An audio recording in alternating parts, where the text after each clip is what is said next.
Upaya terus dilakukan tim SAR gabungan untuk mencari dua penumpang yang diduga terjebak dalam insiden terceburnya truk puso angkutan barang bekas di Sungai Barito saat hendak menaiki kapal feri pelabuhan Trisakti Banjarmasin tujuan Surabaya Sabtu malam. Berdasarkan data yang dihimpun, dua penumpang bernama Andi Mustafa berusia 28 tahun dan Sadir 35 tahun.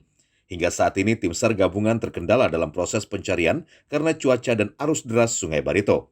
Dari hasil pencarian terbaru, melalui penyelaman di area tenggelamnya truk, hanya ditemukan dua tas penumpang yang sudah diamankan petugas. Tadi malam sudah tempat kita lakukan penyelaman, namun karena memang kondisinya malam dan dini hari, sehingga kita putuskan untuk melanjutkan pada pagi hari ini.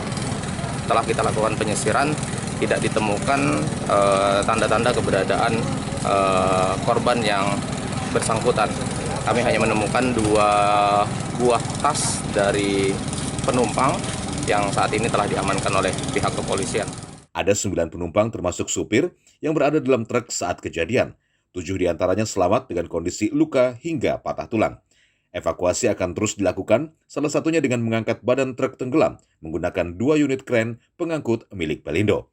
Dari Banjarmasin, Alif Hidayatullah, Kalsel 1net.